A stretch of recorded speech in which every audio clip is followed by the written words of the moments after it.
네, 아시다시피 지난해는 시민들이 밝힌 촛불의 힘으로 정권을 교체했던 정치 격변기였죠. 올해도 우리나라 정치사에 기록될 만한 굵직한 이슈들이 적지 않습니다. 전준형 기자가 정리해봤습니다.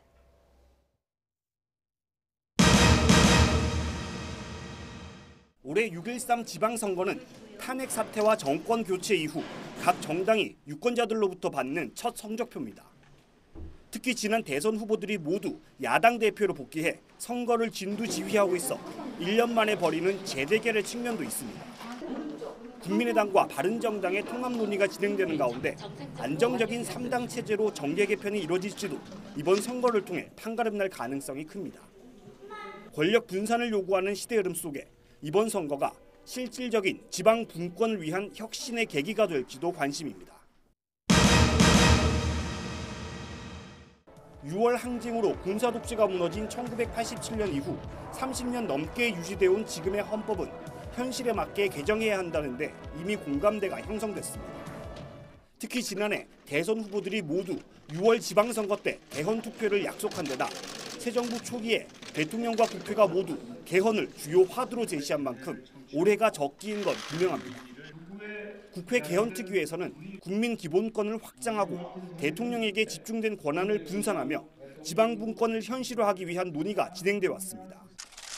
하지만 여야가 개헌 시점과 방향에 대한 이견을 좁히지 못하고 있는 게 큰 변수입니다. 이 때문에 2월 이후 정부가 직접 개헌안을 발의하며 정부 여당이 개헌 논의를 주도할 가능성도 있습니다. 해방 이후 한국 정치사에서 양당 체제가 유지되도록 떠받쳐온 건 바로 소선거구제입니다.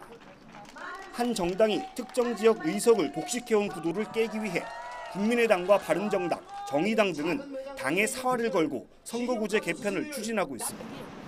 국회 정개특위에서는 다양한 사회적 요구를 제대로 반영하기 위해 한 지역구에서 2명 이상을 선출하거나 정당 지지도별로 의석을 배분하는 방식 등이 논의되고 있습니다.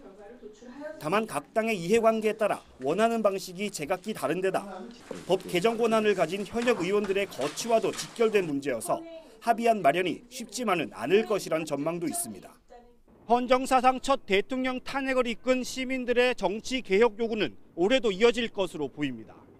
칭찬보다는 주로 질타의 대상이었던 정치권이 국민의 신뢰를 회복하는 한 해가 될지는 결국 정치권 스스로 당리당략이 아니라 국민의 목소리에 얼마나 귀를 기울이느냐에 달렸습니다. YTN 전준정입니다.